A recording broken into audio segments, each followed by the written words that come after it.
Hey everybody, I'm Jack Reedy with Future Pastimes. I'm a designer on the expansions for the classic Dune board game 2019 edition, published by Gale Force 9.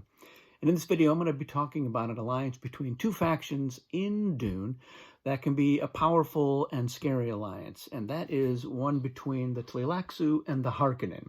It's what I call the Traitorous alliance. And the reason for that is because between them, they're holding on to 7 traitor cards that they're using per their faction advantages. For the Harkonnen, it is 4 traitors that they're dealt at the beginning of the game. They get to keep, so they can have potentially up to 4 traitors belonging to other factions that they can call whenever they're in a battle. And with the Tleilaxu, it is the 3 face dancers. So they're actually going to be drawing their traitor cards after everybody has returned their unchosen ones, everyone except Harkonnen, of course, shuffling that up. So even if you were dealt one of your own leaders, if you didn't choose it as your traitor card that you were keeping, that leader is not necessarily safe when the Tleilaxu are in the game because they might end up drawing it. And at the end of every turn in the Mentat pause, they can take one of their unrevealed traitor cards, shuffle it back into the deck, and then redraw to hopefully get a better leader to use as a face dancer.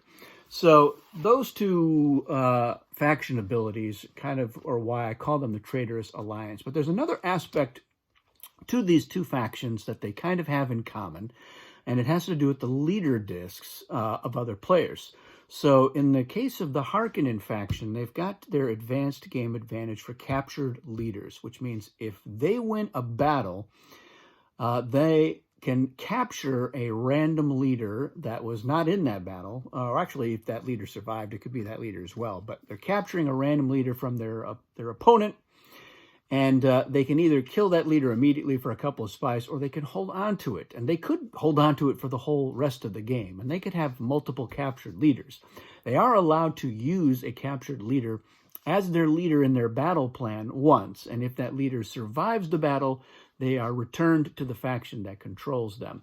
But I, as the Harkonnen, I love to capture leaders from other players. And I like to just hold on to them. Because at some point, if that faction doesn't have any available leaders, they can't play any treachery cards in their battle plans. And that's really what I'm driving for. With the Tleilaxu, they have their advanced game advantage of Gola, which means that if the Tleilaxu faction has fewer than 5 available leaders of their own, they can revive another faction's dead leaders at half price. And now that leader is one of their available leaders. And it's their available leader until it dies and the other faction is able to revive it, which they necessarily won't be able to do, especially because the Tleilaxu could revive them in the next turn. They have no revival limit. So if the Tleilaxu faction is down by 3 of their leaders, they could revive 3 leaders in the next revival phase from other factions to fill their ranks. So they could say, yeah, great, I've got Stilgar, and I've got Fade, and I've got Hazard Fenring, who were all killed in battles earlier, and now they are my leaders. So imagine these 2 working together. Well, they've got the traitor cards that they're using to call for traitors in battles, or for face dancers with the Tleilaxu, and then they're either capturing leaders from other players or just taking them out of the tank so that they can't be revived. And now other factions are kind of hurting and running scared. So that's kind of what I like about that. Now, there's not a lot of real synergy between these 2 factions. There's a little bit, some that you could get between any factions. So with the Tleilaxu, they kind of have an economy. It gets stronger later in the game. So if it is later in the game, they can help the Harkonnen buy treachery cards, which is always good because it is 2 for 1 on there. And and they can revive the Harkonnen dead leaders for free and forces at half price, bumping up the revival to 5 forces. So Harkonnen will get 2 for free, and then they could get 3 more for 3 spice. So that's not too bad there.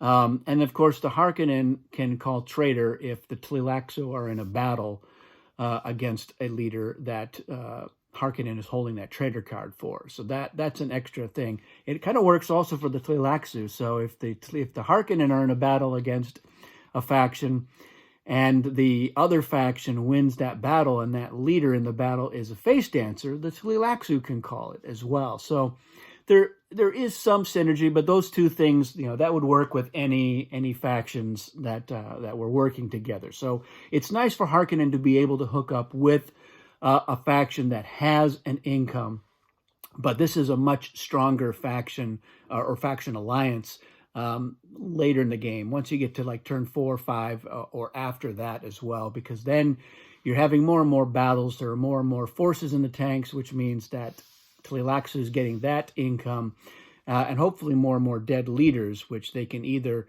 revive as their own Golas or try to make deals with other factions that have spice to get those leaders back. It's also great if an unrevealed traitor of the Harkonnen is a leader that has been killed, and the Tleilaxu can make a deal to get that leader out.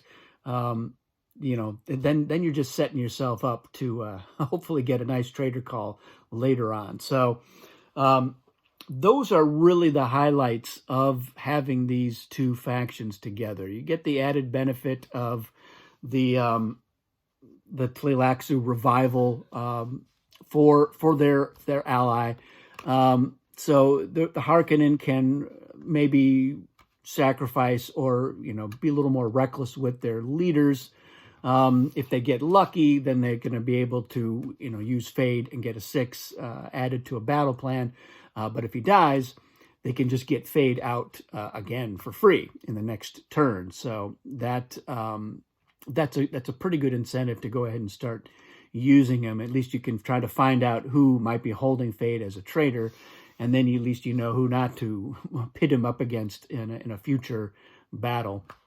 And one thing that you can do, and I have done where I was Tleilaxu allied with somebody, is if your ally wins a battle and you have that leader as a face dancer, you can call face dancer, and that kills the leader, and now your Tleilaxu forces on there. There's not a real good alliance strategic value to doing that per se, but it is a fun thing that you can do, and then you'll be able to revive that leader again. And of course, now that traitor card is revealed, like one of the reasons I did it was I was trying to get to hopefully revealing all 3 of them so that I could immediately replace my revealed face dancers with new ones.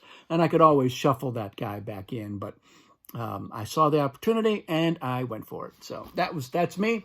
There's not much else to do. This is a pretty scary. I mean, anytime you have the Tleilaxu in the game, there's a certain extra level of tension in there that used to be reserved for when Harkonnen were in the game. You were like, they used to be probably one of the scariest ones in there. You're like, oh, they've got so many treachery cards, so they might have the lace gun, or they might have,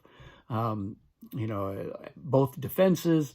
And of course, they got all those traitors. And if I lose a battle with them, they're going to capture one of my leaders. So you've got that tension, and that the Tleilaxu just accentuate by being in the game, but also being their ally. So this is a scary alliance to have in the game, and the other alliances should be afraid. But you do want to try to coordinate. You want to compare notes to some degree about who your traitors are and who you want to try to get into battles with. It's great to send the Tleilaxu into a battle against a faction where you have a face dancer or you've got a traitor, because they can afford to just send a couple of guys in there and go fishing for a reveal of their traitor card. And so that is an effective thing, that the Tleilaxu can do in any alliance or even on their own. But you've got basically, you're doubling your chances of getting a good leader reveal by having the Harkonnen as their ally. And likewise with the Harkonnen, they're like, okay, we've got potentially as many as 7 really compromised leaders out there that we're going to try to hopefully expose at an opportune time to go for the win. So those are my thoughts on the Traitorous Alliance here. Let me know what your thoughts are. If there's anything else that you like about this one, or that you have noticed when you see the 2 of these factions allied together. Leave those in the comments. I'd love to hear about that and any other thoughts you have about this particular alliance and what you think of it. That's it for this video. Thanks for watching. See you again soon.